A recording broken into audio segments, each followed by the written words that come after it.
The chair had been mine for 6 years. Not officially.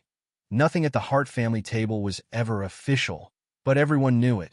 Right side of Vivian, facing the window, close enough that her mother could reach over and pat my hand when she made a point she wanted me to remember. That Friday, the chair had someone else in it. Marcus Steele sat where I always sat, one arm draped over the back of Vivian's seat like he'd been rehearsing the posture in a mirror.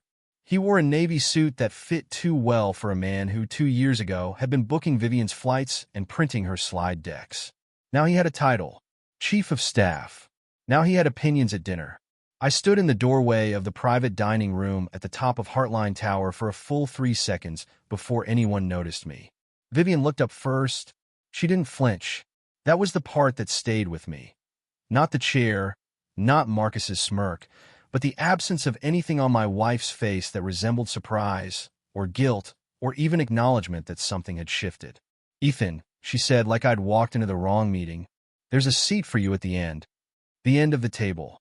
Past her mother, past the board chairman, past 3 investors from Singapore who'd flown in for the merger announcement. I found my name card there, small and correct, as if someone had planned this with care rather than let it happen by accident. I sat down. I unfolded my napkin. I did not say a word. Eleanor Hart, 71 years old and sharper than every person in that room combined, watched me the entire time I walked to my seat. She didn't say anything either. Not yet. But I saw her eyes move from me, to the empty space beside me, to Marcus's hand resting on the back of her daughter's chair, and something in her face went very still. Dinner started. Marcus talked. He talked about streamlining decision velocity, about optimizing the Hart legacy for a digital-first market, phrases that meant nothing wrapped in a voice that suggested they meant everything. Vivian nodded along, laughed at the right places, touched his arm once, briefly, when he made a joke about the Singapore Investors Hotel. I ate my food. I answered when someone asked me a direct question, polite, brief, nothing that invited follow-up. I had gotten good at that over the years. Being present without being seen. It used to be a skill I used at negotiating tables, reading a room before I spoke. Now I used it at my own dinner table, watching my wife's assistant sit in my chair and wondering when, exactly, I had agreed to become furniture. I hadn't agreed to it. That was the thing nobody in that room understood. 8 years ago, I had walked away from a career that mattered, quietly, without press releases, without anyone outside a small circle knowing what I'd given up, so that Vivian could build something without looking over her shoulder to see if I was competing with her. I had done the books when Heartline was 3 people in a rented office. I had sat across from bankers who didn't believe a woman under 30 could run a logistics company, and I had let Vivian do the talking while I fed her the numbers under the table. None of that was in the room that night. None of that was in Marcus Steele's rehearsed posture or my wife's easy laugh. Near the end of the meal, Marcus leaned toward Eleanor, refilling her wine without asking, and said something I didn't fully catch. Something about how the old guard sometimes needs to make room for how things actually get done now. He said it lightly. He said it like a joke. Eleanor set down her glass. "Say that again," she said. Not loud, just very, very clear. The table went quiet. Marcus, still smiling, opened his mouth to repeat it. Softer this time, framed as flattery, something about efficiency and evolution. He didn't get through the sentence. To understand why I said nothing, you have to understand what silence had already cost me, and what I had decided years earlier it was worth. I met Vivian Hart when I was 29, already 3 years into a career that people in my field described, without irony, as the kind you don't walk away from. I worked in corporate strategy at a firm that restructured failing companies for a living. I was good at it. Not talented in a flashy way. I didn't close deals with charisma, but I could read a balance sheet the way some people read faces, and I could find the one number in 400 pages that told you whether a company was going to live or die. Vivian was building Heartline out of a converted warehouse with her mother's retirement savings and a stubbornness that bordered on delusion. We met at a logistics conference where she was giving a talk to 11 people, 4 of whom left early. I stayed. Afterward, I told her 3 things wrong with her freight routing model. She told me to prove it. I did. Over the following year, on weekends unpaid, because I believed in what she was building more than I'd ever believed in anything at my own firm. When Heartline needed its first real capital raise, I sat in the back of every investor meeting, saying nothing, passing her notes on a legal pad when a banker's question had a trap folded inside it. She always saw the trap 2 seconds after I flagged it. She was quick. She still is. The decision to leave my firm came in year 3 of our marriage, not because Vivian asked me to, she never asked, but because I could see what was coming. Heartline was about to scale past anything a part-time advisor could manage, and my own firm was starting to notice that half my strategic instincts were being spent on my wife's company instead of theirs. A partner pulled me aside and told me, not unkindly, that I needed to choose. I chose Vivian. I didn't frame it as a sacrifice at the time. I framed it as the obvious answer. She had the vision, I had the tools, and there was no version of the future where both of our careers grew at the same time without one of us stepping back. I stepped back. I told myself it was temporary. I told myself, more than once over the years, that it still was. For a while, it worked exactly the way I'd hoped. I managed the parts of the business Vivian didn't have time for: audits, vendor contracts, the unglamorous architecture underneath a growing company. Eleanor trusted me with things she wouldn't trust to outsiders. I was without a title, without a salary that reflected what I actually did, the second signature on every major decision Heartline made for 4 years. Then the company hit a scale where the second signature needed a name on a business card, and instead of my name, the board started putting forward candidates. Vivian didn't fight for me to have a formal role. I told myself that was fine too. That formal roles created conflicts of interest for a founder's spouse, that I preferred working quietly, that titles were for people who needed to be seen. I believed that story for a long time. I'm not sure I believe it anymore. Marcus arrived 2 years ago as an executive assistant, sharp enough to notice that Vivian valued speed over deliberation, and within 18 months he had rebranded himself as something between a chief of staff and a shadow COO. He was good at the parts of the job that were visible. I was good at the parts that weren't. In a company that had started rewarding visibility, I had quietly become obsolete. I didn't say any of this at the dinner table. I hadn't said it to Vivian in months, not directly, because every time I raised it, she heard criticism of her judgment instead of a description of what was happening to me. So I stopped raising it. I got quiet. And quiet, I was learning, is very easy to mistake for absence. Marcus Steele understood something about Vivian that I had either forgotten or never fully accepted. She did not want a partner who made her feel managed. She wanted a partner who made her feel unstoppable. I had spent a decade telling her the truth, including the parts she didn't want to hear. Marcus had spent 2 years telling her she was always right, just 3 steps ahead of everyone in the room who couldn't keep up. It is not hard to guess which approach felt better at 11 at night, after a 14-hour day, with a board breathing down her neck about quarterly numbers. He started small. Coffee orders remembered without being asked. A gift for Eleanor's birthday that showed real attention. He'd noticed she collected first-edition botany books, something I'd known for 15 years and never once thought to weaponize into a gesture. Within 6 months, he wasn't scheduling Vivian's meetings. He was sitting in on them, offering a comment here, a reframe there, always deferential, always positioning himself as an extension of her thinking rather than a competitor to it. I watched this happen from the position I'd occupied for years. Adjacent, informed, unofficial. At first I found it useful. Marcus was sharp, and having someone handle the operational noise freed Vivian up for the decisions that actually mattered. I even defended him once, when Eleanor raised a mild concern about how quickly he'd been promoted. He's earning it, I told her. I believed that. The shift happened gradually enough that I couldn't point to a single moment and say, "Here, this is where it changed." But somewhere in the second year, Marcus stopped asking me questions he used to route through me automatically. Vendor histories, old contract terms, the institutional memory that lived nowhere except in my head, and a decade of documents I'd organized. He started going around me, not dramatically, just efficiently, the way you route around an obstacle you've decided is no longer necessary. Vivian didn't notice, or didn't say anything if she did. She was busy. Heartline was in the middle of merger talks with a logistics firm out of Singapore, the biggest deal in the company's history, and Marcus had made himself indispensable to the process, flying with her, drafting the term sheets, sitting in on calls at 2 a.m. her time. I offered, once, to review the financial modeling on the deal. Vivian told me Marcus already had it handled, in a tone that suggested the offer itself was slightly out of place.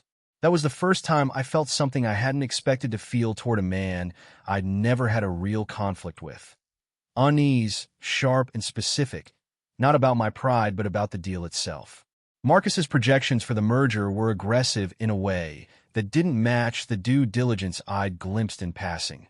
Numbers that assumed synergies without accounting for regulatory friction in 3 jurisdictions. I mentioned it to Vivian once, carefully, and she told me, not unkindly, but firmly, that I was looking at an outdated version of the model. I let it go. I told myself I was seeing threats to my own relevance where none existed. That jealousy was dressing itself up as diligence. I have thought about that conversation many times since. I have wished, more than once, that I had trusted my own read of a balance sheet the way I used to, back when nobody in the room doubted that I could see what the numbers were actually saying. By the time Marcus sat down in my chair at that dinner, he had spent 2 years building something I hadn't fully clocked. Not just closeness to my wife, but access to every operational lever in a company that was about to sign the largest deal in its history. And I had spent those same 2 years quietly stepping further and further back, mistaking my own retreat for grace. Marcus repeated himself. That was his mistake. He'd said something about the old guard making room for how things actually get done now, thrown out lightly over a wine refill, aimed, I think, at me without having the nerve to look at me while he said it. Eleanor asked him to say it again. He must have read her tone as an invitation rather than a warning, because he did.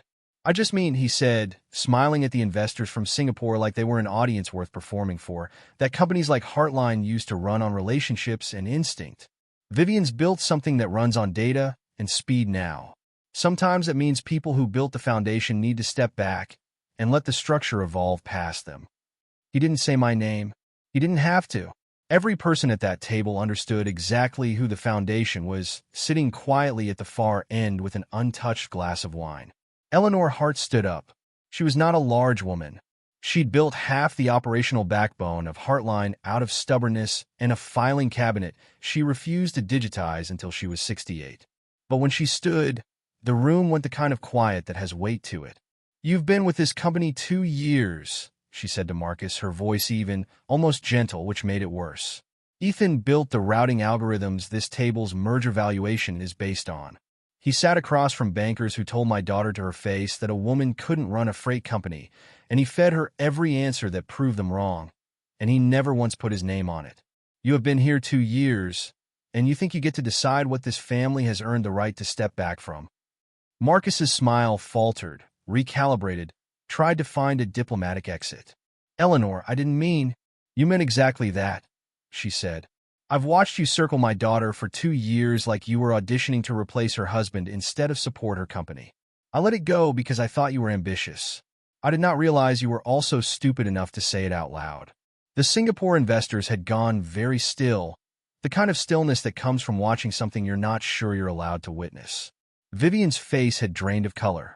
I don't think she'd seen her mother move like that in years. Eleanor Hart, for all her sharpness, generally fought with paperwork, not confrontation. Marcus, cornered, made his second mistake. He reached for Vivian's arm. A small gesture, meant to look like solidarity, like we're in this together, and said, "Vivian, you don't have to let her talk to me like." Eleanor slapped him before he finished the sentence. It wasn't a large gesture, just a sharp crack of her palm against his cheek, precise, controlled, the kind of thing that looked less like rage and more like punctuation. The room froze completely. Marcus's hand went to his face. Vivian's mouth opened, no sound coming out. "You do not touch my daughter to make a point," Eleanor said, quiet again now, terrifyingly quiet. "And you do not sit in a dead man's chair and tell me the foundation needs to step back." Nobody at that table understood the phrase, dead man's chair. I didn't either, not yet. But I saw something pass across Eleanor's face when she said it. Grief, maybe old and specific, folded into anger that had clearly been building for longer than one dinner. Vivian finally found her voice. "Mom, don't," Eleanor said, not unkindly, and sat back down, straightening her napkin like nothing had happened. "Finish your dinner.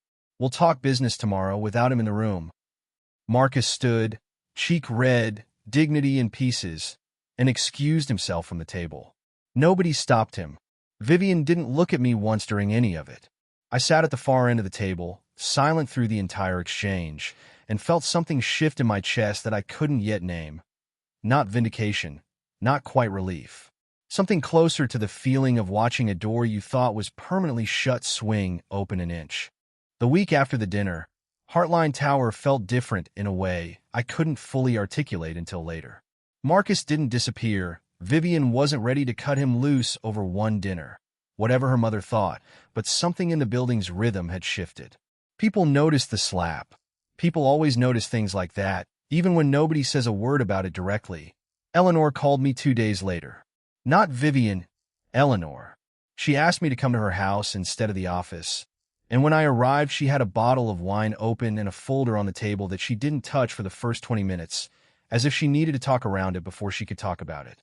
"I've known you 11 years, she said. "I have never once seen you fight for yourself. Not with the board, not with Vivian, not at that table Friday night." Why? I gave her the answer I'd given myself for a long time.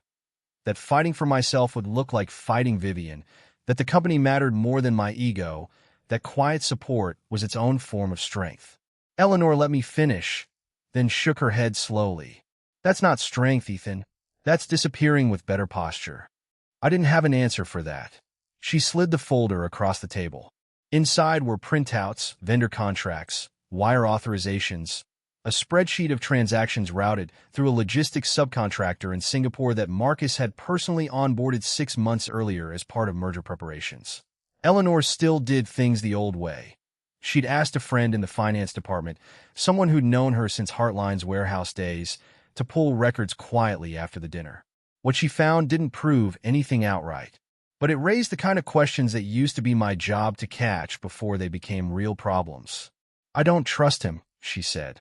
"I haven't for a while, but I don't have your eye for numbers anymore, and Vivian won't hear a word against him from me. She thinks I'm protecting your pride." She tapped the folder. "Prove me right or prove me wrong. Either way, I want the truth before that merger closes." I hadn't touched a spreadsheet with real intent in over a year. I'd let that muscle atrophy the same way I'd let every other part of my professional identity atrophy, telling myself it was a sacrifice worth making. Sitting at Eleanor's kitchen table with that folder in front of me, I felt something wake up that had been dormant for a long time. Not anger exactly, but focus. The specific, quiet focus of a man who used to be very good at finding the one number in 400 pages that told you whether something was about to collapse. I called Grace Coleman that night. We'd worked together in my old firm, and she'd since built a career as a forensic accountant, the kind of person companies hired when they suspected something was wrong, but couldn't yet prove it. I hadn't spoken to her in 3 years. She answered on the second ring, like no time had passed at all. "I need a favor," I said, "and I need you to be discreet about it." "You still owe me for the Kessler audit," she said. "Send me what you've got." I sent her the folder that night, scanned page by page at my kitchen table while Vivian slept upstairs, unaware that her husband, the quiet one, the one at the end of the table, was quietly beginning to dismantle the story everyone in that boardroom had been telling themselves about who mattered and who didn't. Grace called back 4 days later, and the first thing she said was, "Where has this guy been hiding your instincts, Ethan? You haven't lost a step." What she'd found, once she had time to dig properly, was worse than either of us expected. The Singapore subcontractor Marcus had onboarded wasn't just aggressive on paper. It was, according to public filings Grace pulled in a jurisdiction Marcus had clearly assumed no one would check, partially owned by a holding company with ties to the rival logistics firm Heartline was supposedly merging with. Not a coincidence. A structure. Marcus had spent 18 months positioning himself as the architect of a deal that, if it closed on his terms, would quietly funnel a significant percentage of Heartline's post-merger freight contracts through a company he had an undisclosed financial interest in. It wasn't embezzlement in the crude sense. It was smarter than that. A slow, patient redirection of value that would have taken Heartline's own board years to notice. If they ever did, buried inside merger paperwork, nobody outside Marcus's inner circle had reason to scrutinize line by line. "This isn't a guy skimming expense reports," Grace said. This is a guy who spent 2 years getting close enough to your wife to control the biggest deal of her career and structured it so he profits either way. If the merger succeeds, and even, based on some of these termination clauses, if it falls apart. I sat with that for a long time after we hung up.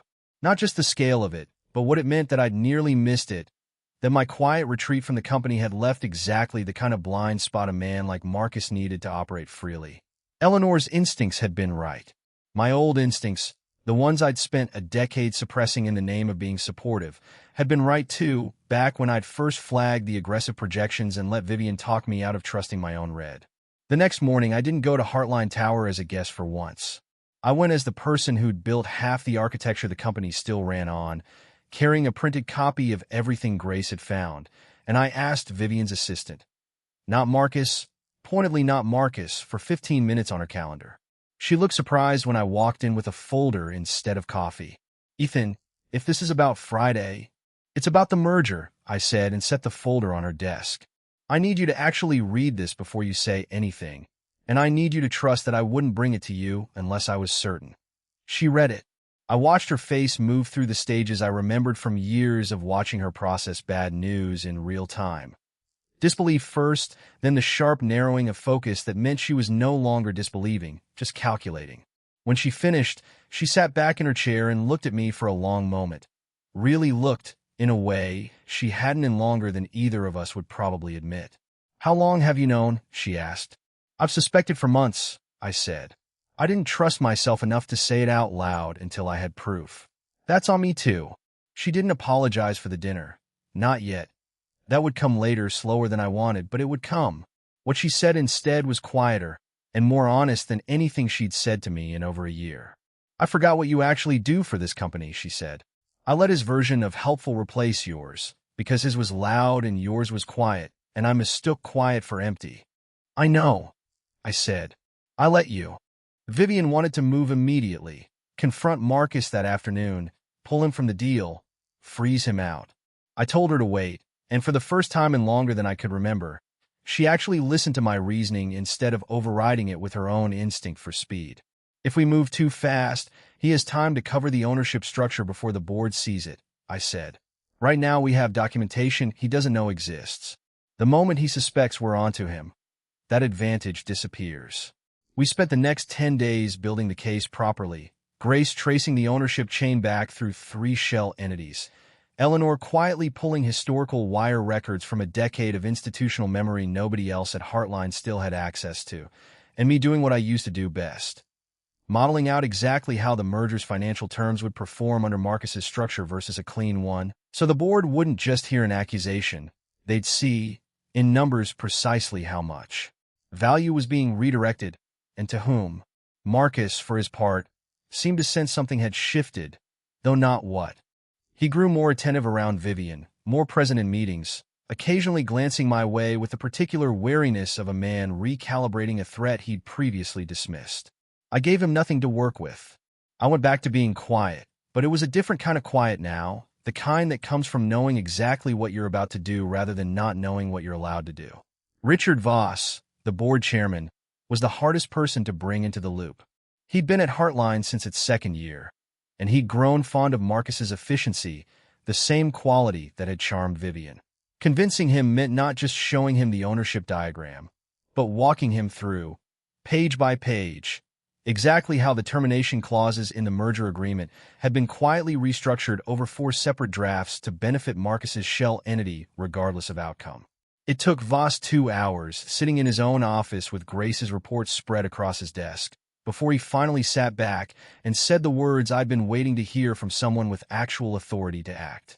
This goes to the full board Thursday. All of it. Vivian asked me, the night before the board meeting, why I hadn't simply walked away months ago when I first noticed the projections didn't add up. It was a fair question, and I didn't have a flattering answer, because I'd spent so long being told, gently, that my read on things wasn't as sharp as it used to be, that I started believing it myself. I said, it's easier to disappear quietly than to be wrong loudly. I chose easier for a long time. She was quiet for a moment. And now I have proof I wasn't wrong, I said. That helps. She almost laughed, the first real almost laugh I'd gotten out of her in months. And something about that small, exhausted sound felt more like the beginning of an actual conversation than anything either of us had managed since the dinner. We didn't resolve everything that night. We didn't try to. But we sat at the kitchen table until 1 a.m., going through the board presentation line by line, the two of us working the way we used to before there was a Marcus Steele or an empty chair at the end of any table.